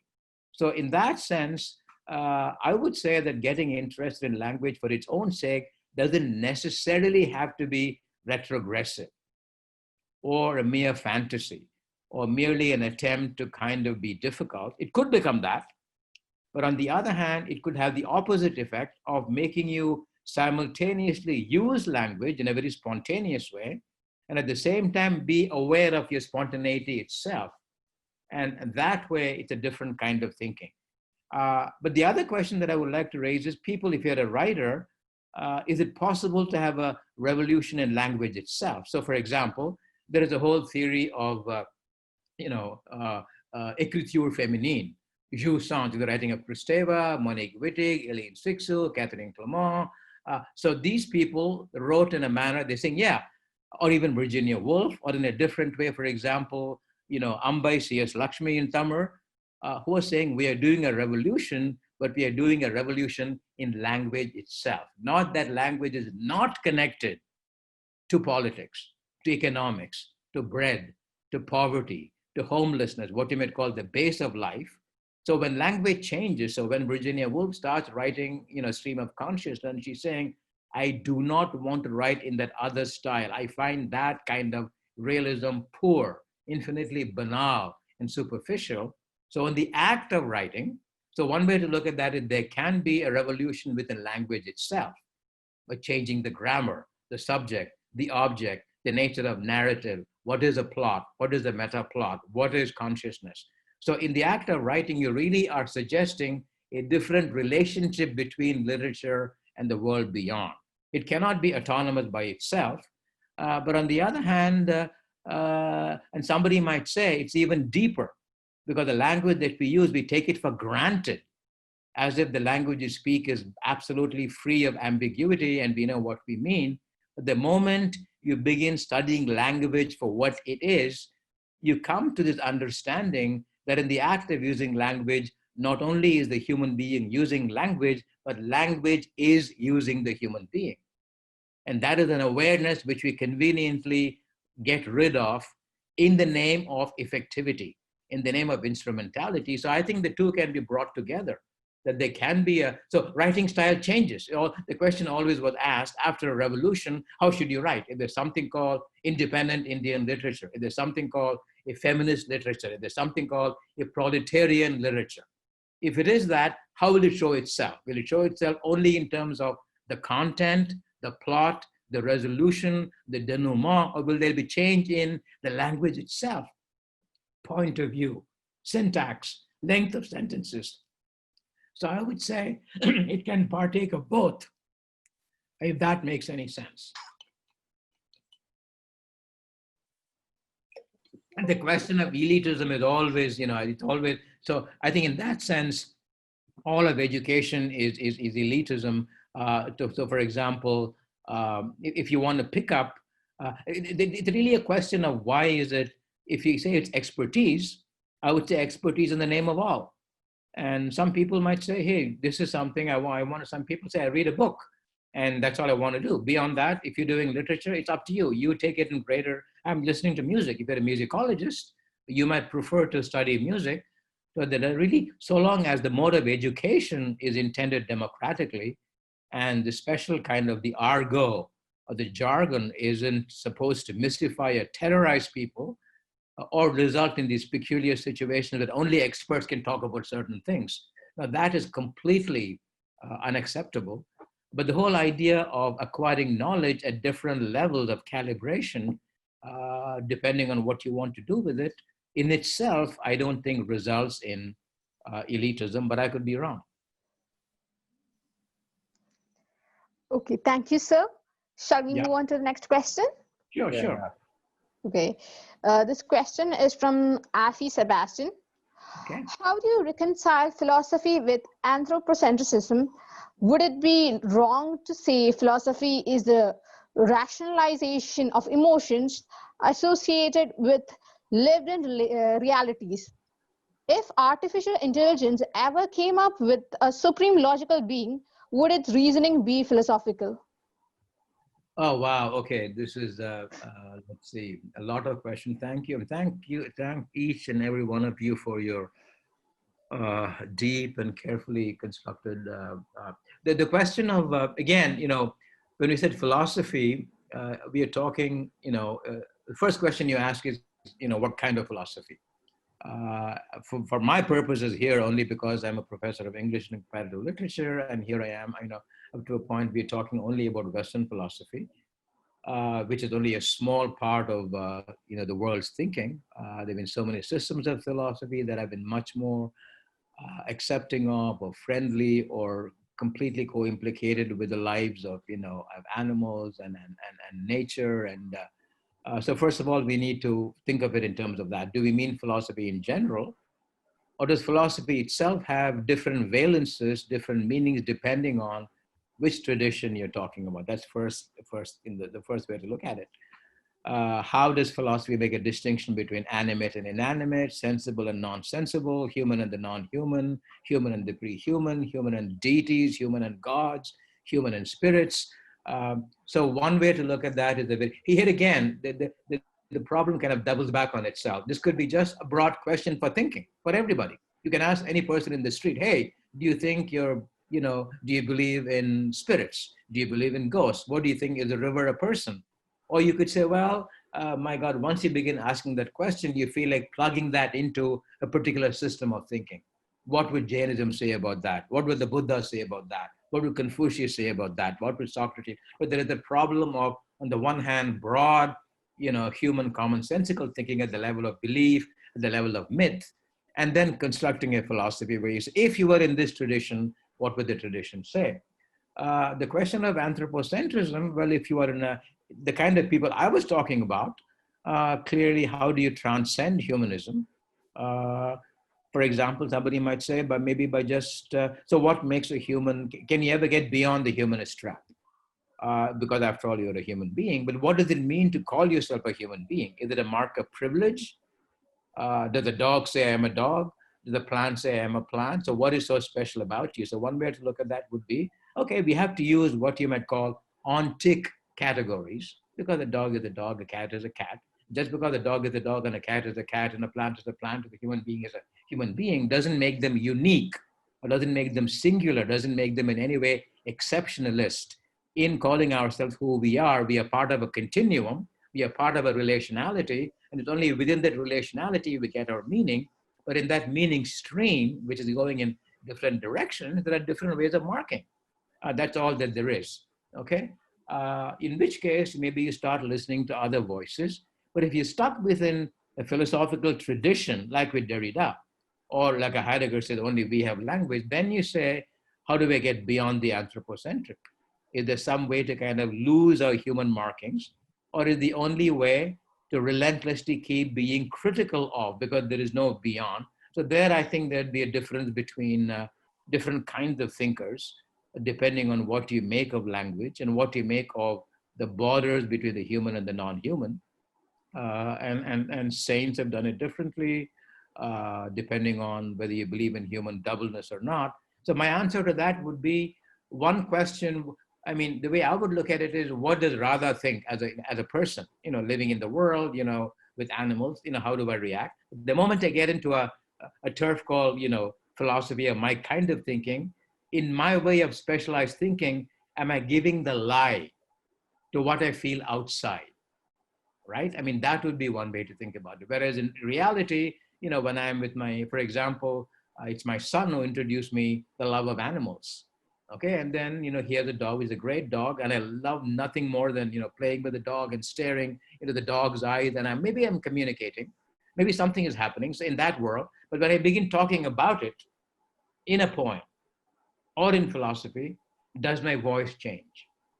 In the act of thinking, am I committing treason to what I actually felt? Or for example, writers have different ways of writing as if you were a dog, changing your perspective, writing in the second person. So that would depend on how you see the connection between your broader perception of where you belong in the universe and the way in which you conduct your eloquence and what you have to say, given the constraints of whatever discipline you're part of. Or you may say, I am in the discipline, but I'm going to break the discipline rules and let a different voice come in. So it's a peculiar mix of both acknowledging and disavowal. And again, but again, it would depend. Are you in what tradition are you thinking? A person who is a mystic may have a different answer altogether. What in the Western world we think of as being the linguistic turn. Somebody may say, how stupid are you? As in the example of the Buddha, why are you stuck with language? There is Zen, there is something beyond language, grammar doesn't really help. So why, when the world is so large and big, why are you stuck with one particular wavelength, making that one wavelength representative of the complexity of life? You're a stupid fool. But then the question is, how then do you not think? So Ramana might say, be quiet, be silent, just stop talking. Whereas someone like me who's so logocentric would say, if I want to be silent, in what language should I be silent? I'm so language driven. So that's where it seems to me something like philosophy, like the Aeolian harp. It is both doing its own thing, but it's also measuring, am I really sensitive to the wind? Am I really responding to what is happening outside? Or is my particular discourse at the instrumentation panel giving me the wrong indications about what is happening outside my universe, where the signs themselves go wrong, or some kind of a homeostasis between the state of the art within your own field. And then suddenly you feel like saying, my God, I'm talking all of this bullshit. It seems completely irrelevant to what is happening outside of me. People are dying, Black bodies are dying, people are starving. Virtuality, I'm having this seminar with all of you people, I'm very safe. Meanwhile, there are people who can't get, so given all of that reality, what exactly should I do? But this, it seems to me, is just an ongoing adjustment with no guaranteed answers. I mean, that's as far as, whereas some thinkers even, they might even say anthropocentrism maybe doesn't even make sense because I'm not even that to begin with. I don't even think of the world in those terms. Then the question which seems a burning question within a certain field seems completely banal and beside the point to someone else who doesn't share in the axiomatics of your particular worldview. Thank you, sir. Unfortunately, it's time to wind up the Q&A session.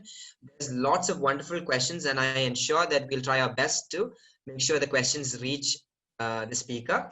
Well, with you, Sneha.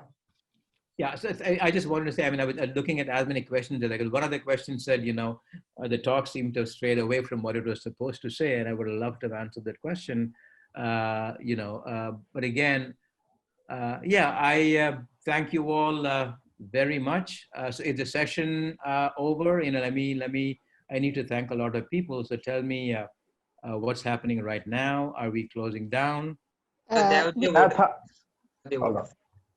Hold on, Radha, if in case you want to say something to that question briefly, that your talk went away from whatever it was supposed to do, you can comment on that if you want, if you really want to.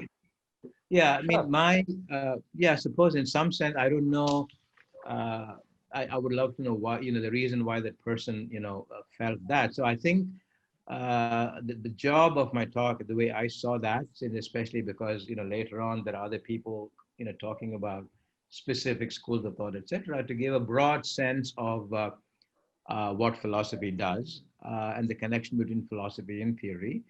And I thought, what I was trying to do was using certain kinds of examples, certain kinds of thinking, what certain thinkers are trying to do, and what the challenges are. And my main thing was to think of both philosophy and theory as a certain kind of commitment, on the one hand, to life, to living, to being, existing, and to a certain kind of thinking, and then connecting the two. We live and then we think about it as well. And then how do we construct our thinking models? And when do we change them? When are the models helpful? And when do you think the models come in the way of thinking? And then philosophy is a certain kind of thinking. When you are, if you say, how does an economist think? How does an anthropologist think? How does a social planner think? How does a chemist, we really are saying that even though thinking by and large is an intensely human activity, there's no one who does not think. But when thinking enters into a certain kind of a syllabus and then takes on a certain bibliography and then it becomes disciplinarized. So my idea was to think of it in terms of, how does philosophy conduct itself and some of the interconnections between, philosophy and theory. So that's what I thought I was trying to do. I get to that person, I think it's Mr. Prabhakar Vincent. And again, you also, it made more complex, possibly, and that's a great way to ask, because the way I see myself in my own work is something that I always, and I hope this answers your question, Mr. Vincent. So when anyone comes to do a PhD with me, my question is, okay, what do you want to talk about? What's bugging you? What's making you write something? What's your fire in your belly all about? What's making you scream and dance and laugh? That would be the motivation. That is the question. Now, to answer the question, where do you want to go? That is the moment when you begin to compile your bibliography, unfortunately. What do I need to read? Then you feel like, oh my God, I thought I was being very original. And suddenly you tell me my originality itself has to have an infrastructure, which means I have to read books by all of these people. And the list goes on and on and on. Oh my God, what happens to my thought, right? So there is this peculiar tension between a scholarly work. It is supposed to be scholarly. And at the same time, it is to be my work. How do I do this? How can it be scholarly? When I become scholarly, I feel like I become parasitic on other people. But in spite of that, I need to find my voice. And then also you are complexifying in that sense. That's the question. That's when philosophy, to go back to Emerson, from just being a thinker or a man or a woman thinking, you become a philosopher, which means you're taking on a certain responsibility of, if you're, these people, you need to read them. And that is the moment where it seems to me, it becomes complexified. And again, the question, to answer your question, Mr. Prabhakar Vincent, is complexification a good thing or a bad thing? When does complexification become a kind of an obfuscation? And when does complication help you understand yourself in a more finely tuned, in a more calibrated, in a more specific way? And that would be, my kind of an answer. I hope that makes sense. And the Gramsci has a great thing, is all human beings are intellectuals, he said, but some people become in some sense specialized in that field, and there's no big deal about it. That's what they do, but that doesn't make them in any way a different breed, nor do they have any access to any kind of a truth. It becomes a matter of a specialization in a certain field, and that makes you accountable. Think of, when you write a research article, if there's no bibliography at all, think of a situation where you write a research article and then it's a great piece and then there is no bibliography at all. How do you deal with it? Does it mean that you're arrogant? Does it mean you didn't care? Or think of a situation where someone asks you to talk about, let's say, the theme is melancholy, and you happen to be a Western scholar. And then you say, oh my God, if I have to speak about melancholy, I have to talk about Freud. And somebody says, no, sir, you can't talk about Freud. And then oh my God, I have nothing to say. That kind of a thing. Of course, you can talk about melancholy without referring to any particular school of thought. But at the same time, once it becomes a particular subject, it becomes subjected as a field of scholarship, then it gets sort of, it becomes obligatory to make certain kinds of references. So that would be complexification. When something passes from the field of just existence to the field of thinking, even though thinking is very embodied, etc. So I'll stop with that. Yes. Thank you, sir, for that wonderful lecture. As we have now come to the end of the program, I would like to invite the Vice Principal of St. BERCHMANS College, Dr. Benny Matthew, to deliver the vote of thanks. Before that, I just wanted to yeah. say, I just wanted to say thank you all with all my heart. You've been so patient. I've had a wonderful time, and I love to stay in touch with all of you. Anyone who was over there, please feel free to get in touch with me. Dr. Thomas has my email, so please send me your messages. Tell me what you thought, and in particular, if you thought any of the statements that I made were absolutely egregiously wrong, or if you had different interpretations, please feel free to touch with me. I'd love to keep the conversation going. And just by winding down, all I would say is namaste. Thank you so very, very much. Deeply grateful to you. Have a wonderful day. Stay safe. All my love and affection and respect to each one of you. And thank you so very, very much. And thank you, Thomas. And thank you to all my friends. I'm deeply grateful to you. Dadaji, do you want Professor May to respond or just make a comment? I'm sorry? Your friend is attending. Professor May is here in the group listening to you. Yeah, I know. Okay. Yeah, I mean. Does she want to say something? A comment?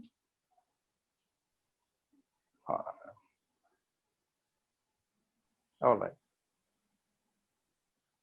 Sorry, no, I'm not quite prepared, but I just wanted to say, rather your talk was just, really extraordinary in terms of the pedagogy of affect, and you opened up so many new ways of thinking about the junctures between philosophy and literature. Thank you so much. Well, thank you, May, given your work as well. I mean, I'm deeply grateful to you. I'm so happy that you came on board, and what you say of my work, I mean, what you have done as a performer, a thinker, and the ways in which you deal with your archival work. I mean, your work is I think, addresses all of this with much greater clarity than anything that I have done. Thank you. Thank you for being there.